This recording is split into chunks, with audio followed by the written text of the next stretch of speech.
Telecast. Hi, I'm Justin Crosby, and welcome to another Telecast.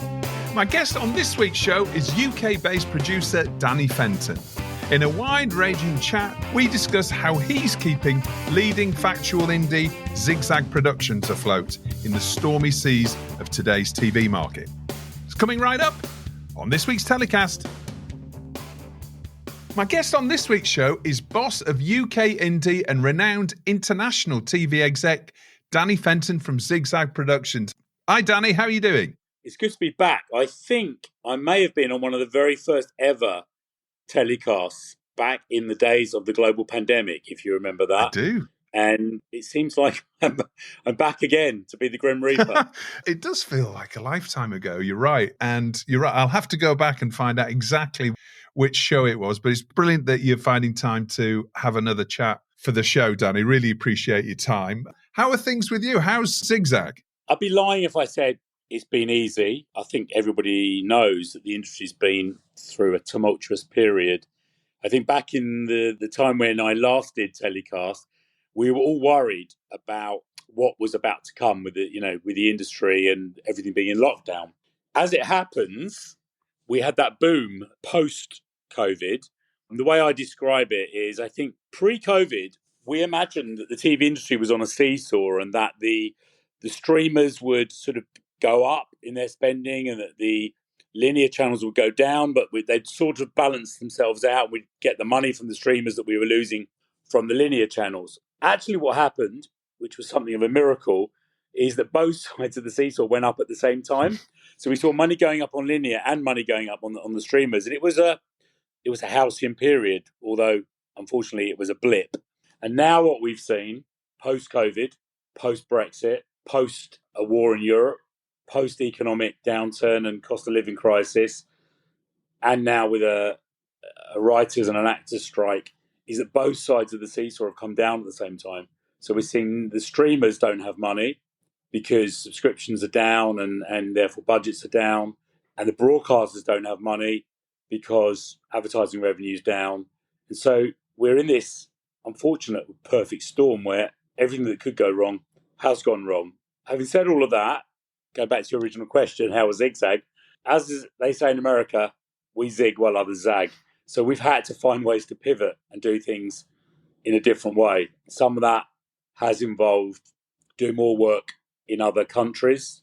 Our key markets have always been the UK and the US. But one thing I've learned is when America sneezes, we catch a cold. And if you think it's bad in the UK right now, I mean, the US market is absolutely flat.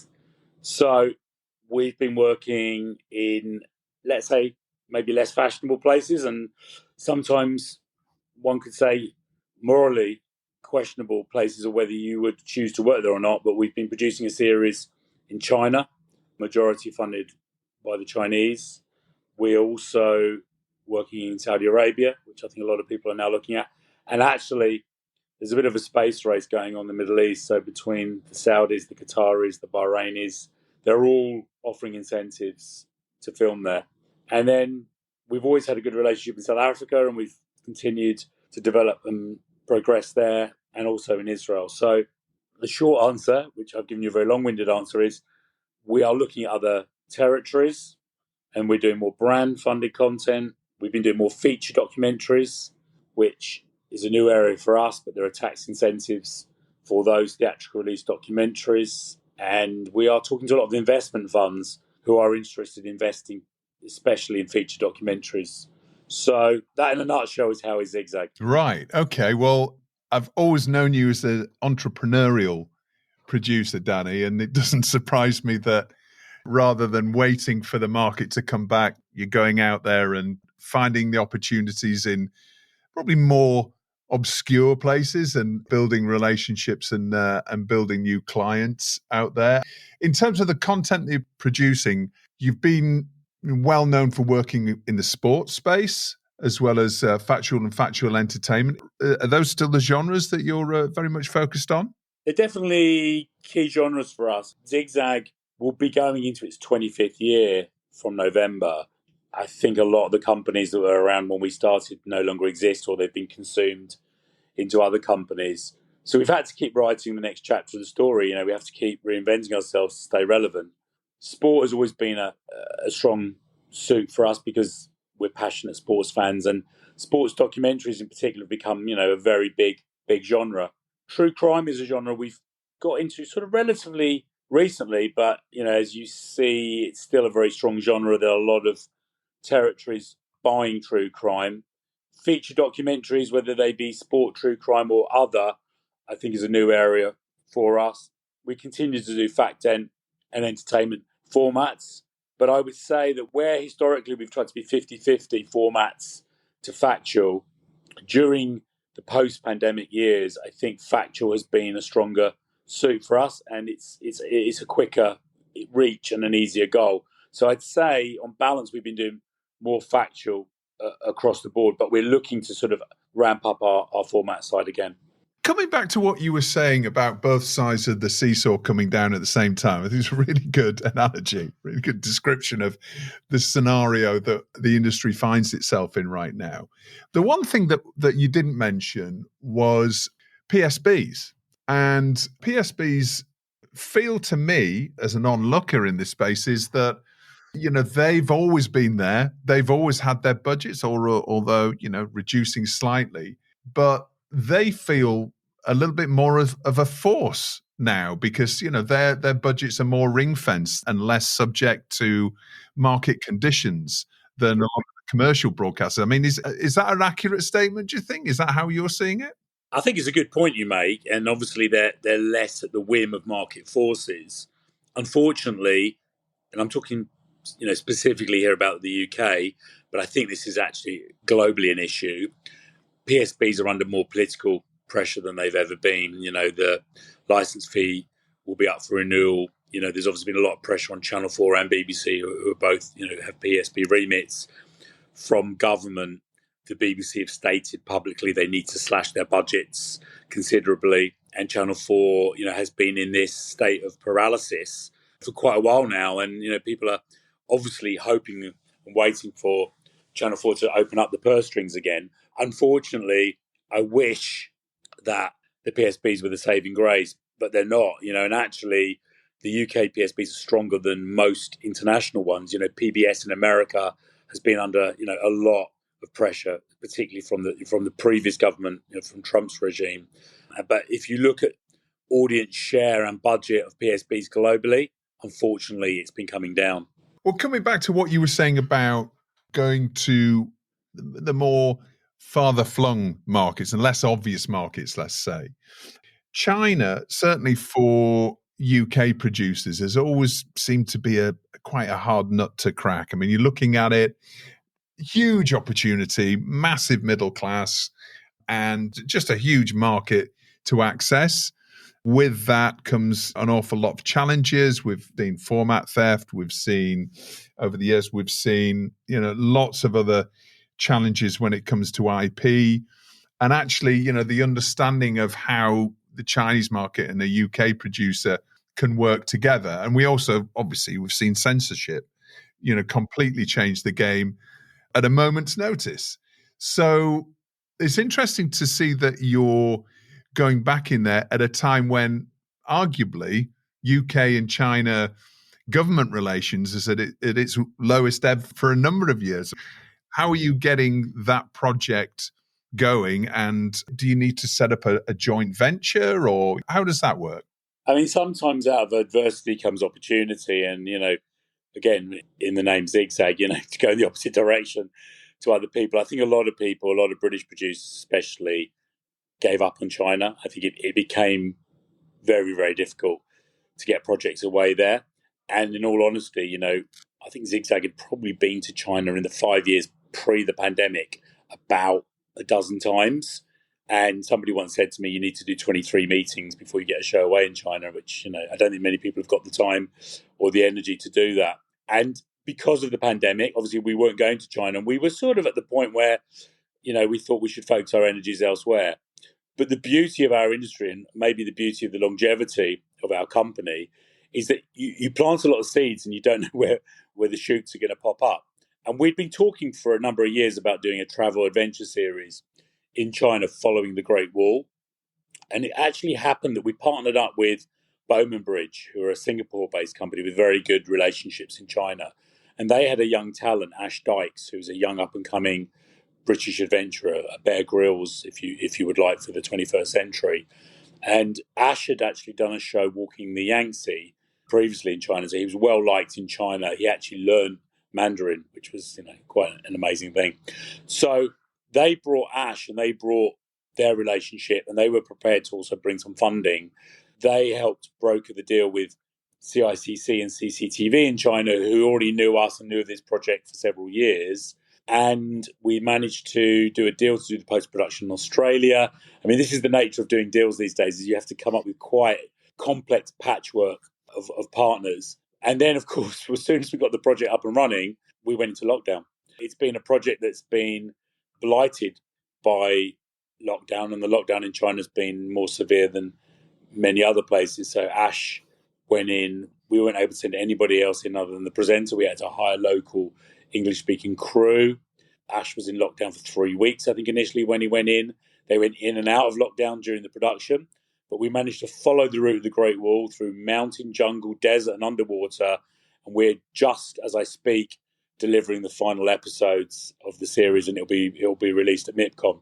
It's been a circuitous route, not quite as long as following the wall through 7,000 miles, but it feels like it's been that long. And yeah, our persistence has paid off.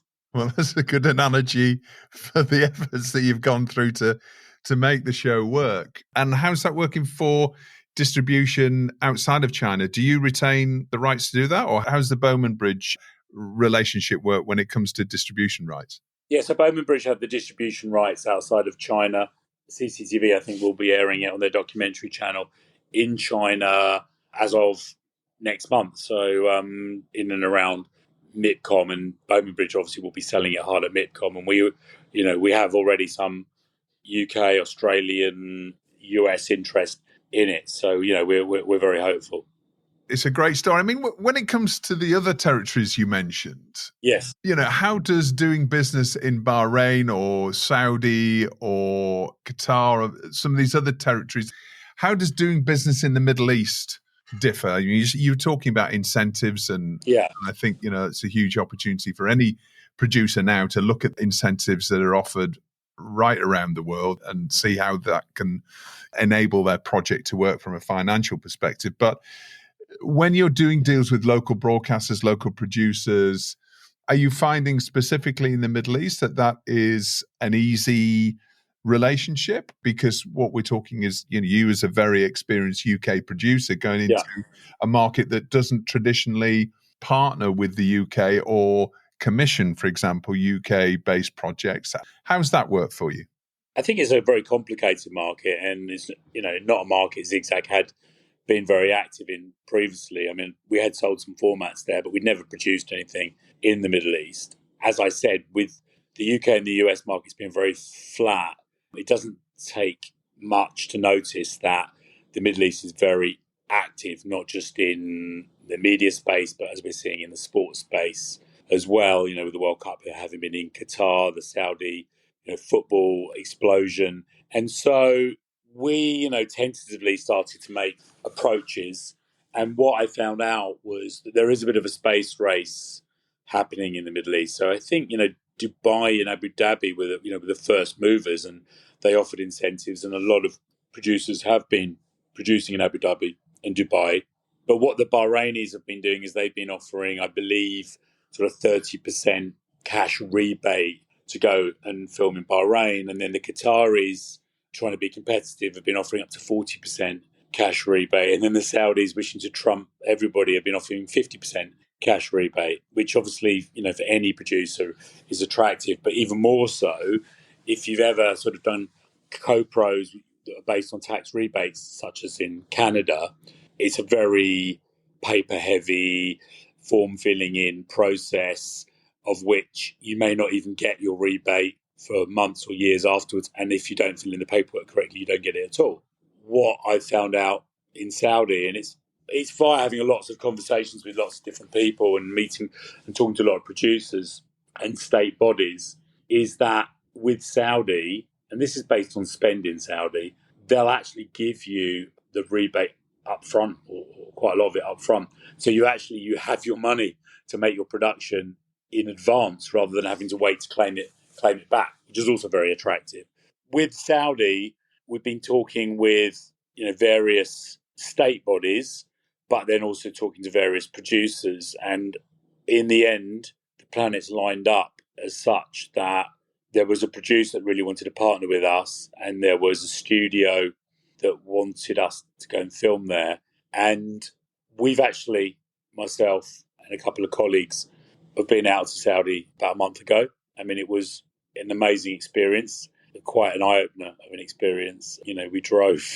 One day we drove, I think, 5.5 hours in the desert without seeing any other life, no humans, no animals, no buildings. It was vast expanse of desert. But they have built some incredible facilities there. And as I speak, we're exploring the opportunity of certainly starting or doing our first production in Saudi. And I don't believe we're the only people who are considering that. Also, a lot of their studios are geared up for movies. And because of the writers' strike, I think there may be more opportunities for unscripted projects in Saudi at the moment. We haven't closed our first deal, so it'd be slightly premature of me to say that we are ahead of the curve. But, as we said earlier, we are constantly just trying to seek out where there are opportunities to get projects away. And if there is a place where you can match fund your projects, then, you'd be foolish not to consider it. Now, obviously, there are producers and there are broadcasters who may not be that keen to do projects in Saudi Arabia, which I do understand. My justification to myself is that the project that we are doing is forward thinking and would be culturally advancing thinking in Saudi Arabia, and on that basis I do feel comfortable in considering making productions there. It's really interesting looking forward as the world changes as well, Danny, when it comes to political issues around the world, and also not only that, but looking at countries like India, who are going to be a superpower if they're not already, and all of these markets that up to this point have not really been the first choice for a producer. Obviously, we know Bollywood and the size of the industry in India. It's surely only a matter of time until India becomes a legitimate market. And when I say legitimate, I mean a genuine commercial opportunity for UK producers to create premium content for and with Indian partners.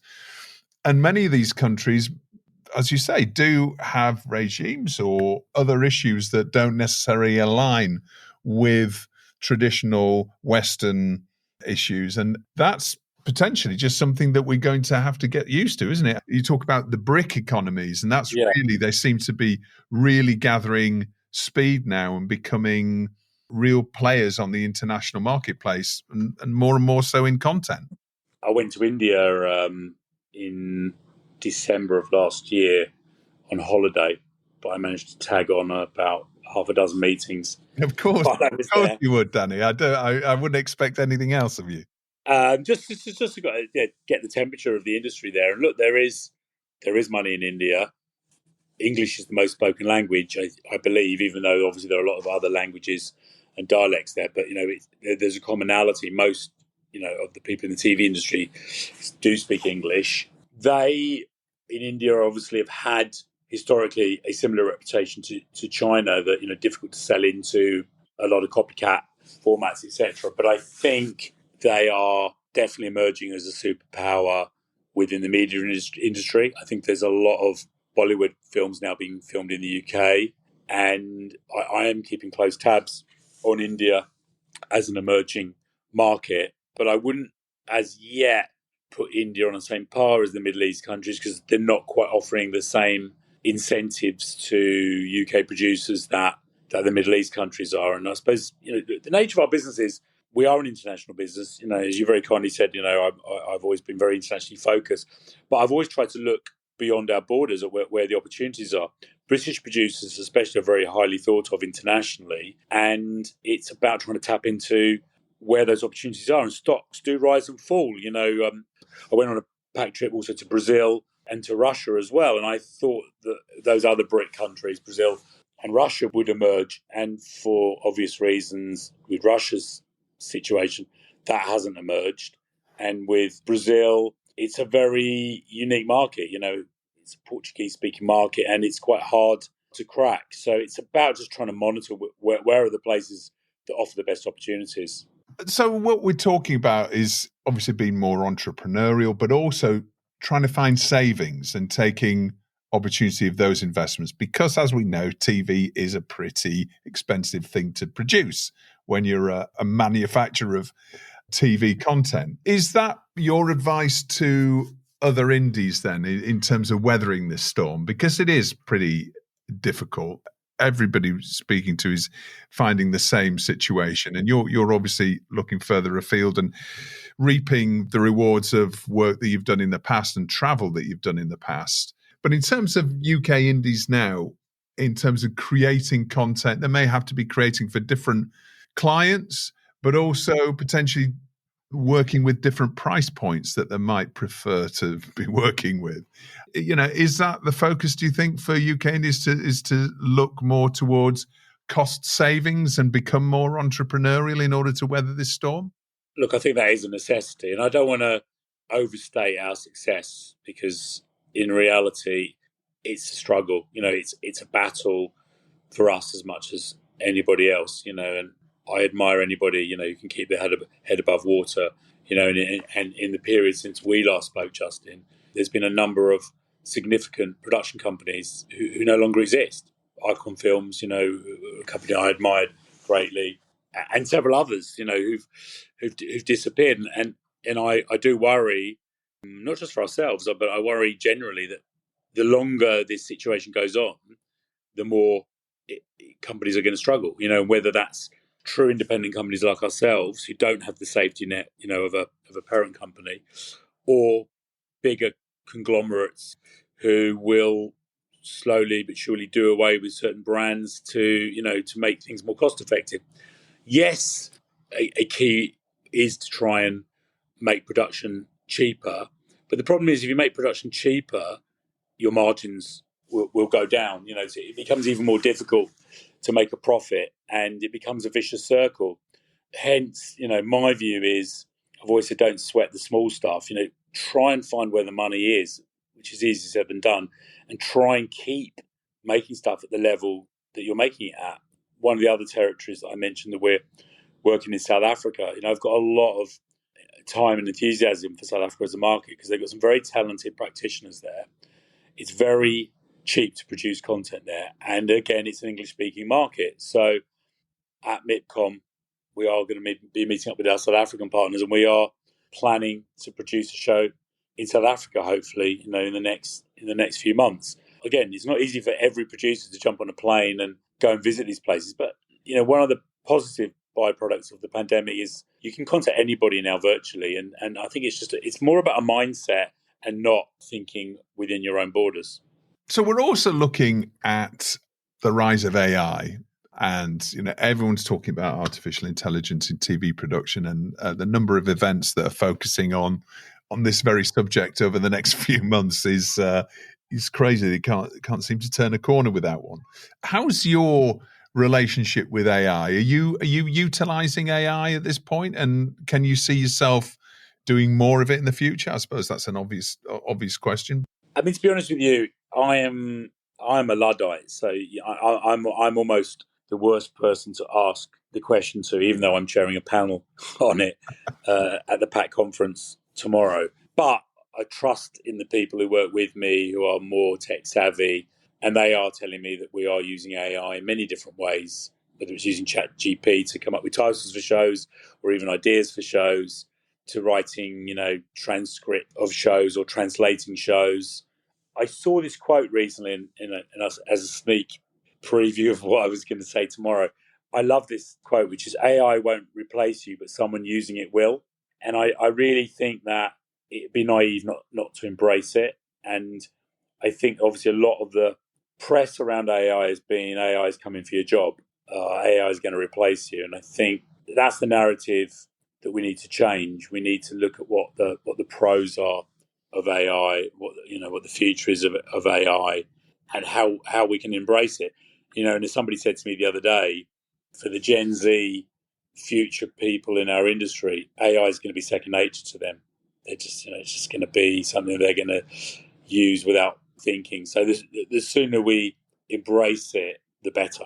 So a prompt engineer might be a key member of the core production team going forward. Yeah, I think so. And I think, look, something that has been made clear to me is that AI doesn't actually need to replace jobs in television. But what it can do is it can make jobs that are mundane easier to do, like transcription or logging, or graphics generation, stuff that's quite laborious and sometimes boring. It can make that stuff more efficient without you having to lose people. And now it's time for Story of the Week, where Danny gets to choose the TV industry story that's caught his eye in the past 7 days. Danny, what's your story of the week? My story of the week is gamekeepers turned poachers against the backdrop of mass redundancies across all the broadcasters, all the streaming platforms, all the talent agencies. But I've noticed this week, Dan Grabner, who's somebody I've got a lot of admiration for, who's done an amazing job at Amazon in the UK, has announced he's leaving to set up a production company, Orchard. I also noticed Daniel Pearl, who's done an incredible job at Paramount Channel 5, is leaving to join Lion, and our friend Solange Atwood at Blue Ant is also leaving to set up her own venture. And I admire all of these people. I personally wouldn't want to be setting up a production company in the current climate. I think it's a difficult market, to say the least. So it does fascinate me at this time why high-flying executives who are working within networks or broadcasters or platforms would choose to become producers at this time. It's a good point. I guess for many producers, the thought of a really well-known commissioner being on the market with the intelligence and the knowledge that they've got and the ideas that they must have is a rolling eye, kind of, no, not another competitor who's probably got some great ideas that I'm going to have to go up against. Yeah, I mean, look, it's a constant thing, and what surprises me is the speed and the volume of the amount of people who are coming out of the gamekeeper side to the poaching side. I honestly don't believe that the market's big enough to sustain the amount of companies that are in it, but it will be, Lord of the Flies. It'll be survival of the fittest. Interesting time to leave a big ship and set out on your own little sailboat in stormy seas. The best of times and the worst of times, yeah. Danny, now it's time for Hero of the Week. Well, I was really torn on this one, and I've actually cheated, and I've got two. These people are media adjacent, but they're people offering hope in dire times. The first one is Fergal Sharkey, who's gone from pop star to anti-water pollution star. And there's been a big issue in the UK recently about the pollution in water. And a good heart these days is hard to find. But with Fergal, we found somebody who's become a champion holding the government to task on the quality of water and the pollution that is in that water in this country. The other person who's a hero, which won't surprise you, is Big Ange Postecoglou, the first Australian to coach in the English Premier League. And he is coach of my beloved Tottenham Hotspur. And he's offered me hope where there was no hope. And we had some turgid, terrible managers recently. And he's just made watching football enjoyable again for me. So he's very much my hero of the week. And he's also given two players to Leeds on loan. So you should be happy as well, Justin. I'm very happy about that, Danny. And I was actually, when you talk about Fergal Sharkey, I was desperately trying to think about song titles to come in. I can only think of, Jimmy Jimmy and Teenage Kicks and My Perfect Cousin. My Perfect Cousin, that's right. Yeah, but I couldn't make any of them work into a gag, but there we are. On your point on Spurs, how does it feel to be no longer one of the big six, Danny? I don't know. I don't think that's true, Justin. I think this is our comeback year. Watch this space. I think we're going to be right up there. Without Harry Kane? We're better without him. You can't be a one-man team, as Pep Guardiola said. We were the Harry Kane team. We've shared the responsibility now among other players, and James Maddison is an unbelievable player. I didn't realise how good he was. Steal of the century.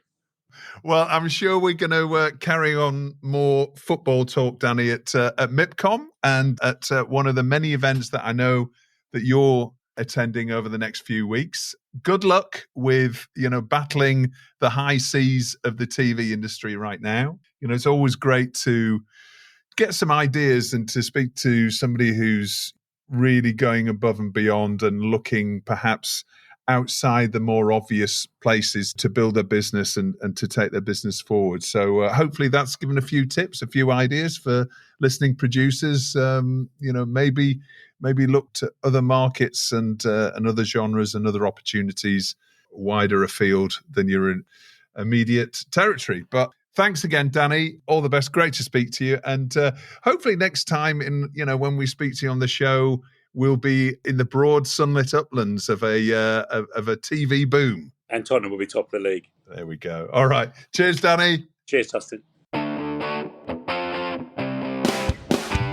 Well, we've reached the end of this week's show. I hope you enjoyed it. Telecast was edited by Ian Chambers and recorded in London. Next week, we're talking artificial intelligence in TV production and finding out which are the key tools that producers should be using. Until then, stay safe.